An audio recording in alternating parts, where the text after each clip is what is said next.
In total, I had roughly 24 hours in Da Nang, Vietnam, before I would continue my trip to Hong Kong. That flight the next day would be the real start of the aerofair trip that brought me here in the first place.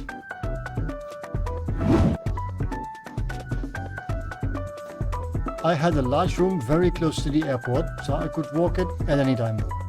But before that, I had 24 hours. And as I would probably sleep as well tonight, I wanted to make the most of it first.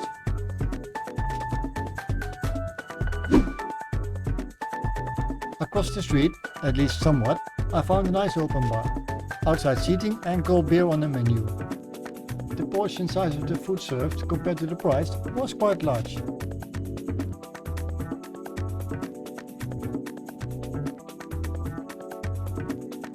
I made a walk to the local beach here as well, to catch a nice afternoon breeze. I wasn't the only one to do so on this regular working day. Let's go to the beach, eat, let's go get a wave. Plenty of people that were hanging around here. The most remarkable thing was that there weren't that many tourists.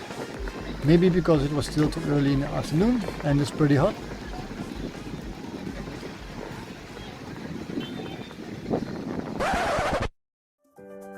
Later that day I would have my dinner in another restaurant, close to the beach in the old city center this time.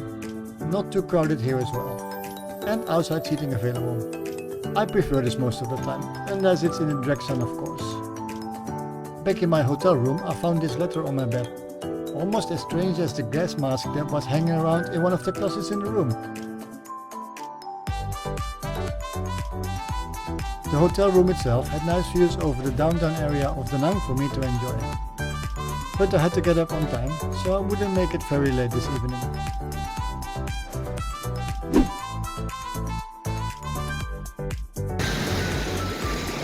Yesterday I walked from the airport to my hotel. Today was simply the other way around. With a small trolley it was easy enough to walk on the wide open pavement. It's just that crossing the street here is probably for the crazy ones only. There for sure is a bigger percentage of motorcycles on the road than there is in Indonesia, where I live.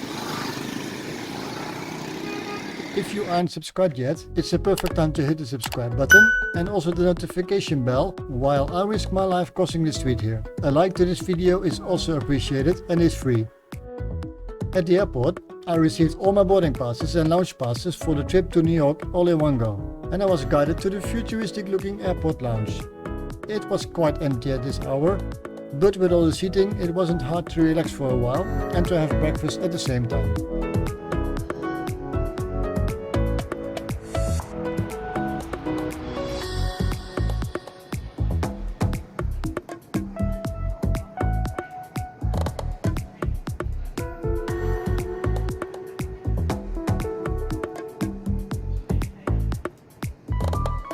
This is the first official leg of my Cathay Pacific first class aerofair that is caught on January 1st, 2019.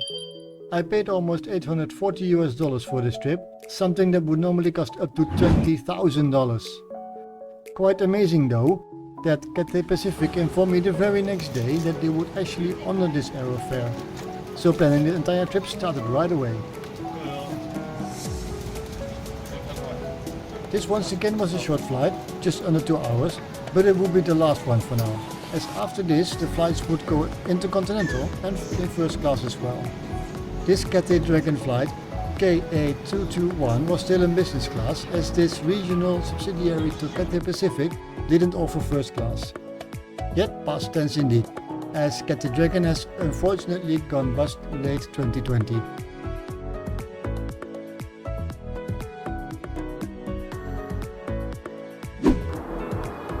Amenities weren't amazing, since this is the regional business class. It was comparable to the SailCare offering of their regional business class. Sad to see that both these airlines are gone now, with some SailCare operations still remaining, but to be phased out in the near future. The breakfast served came with bread of course, and the orange juice is just that. No need for alcohol in this early morning, even if it's for free. I know I'm Dutch, but I do have my limits. The main course was a large portion of noodles with quite a lot of tender beef. No problem finishing this before we were told to prepare for arrival.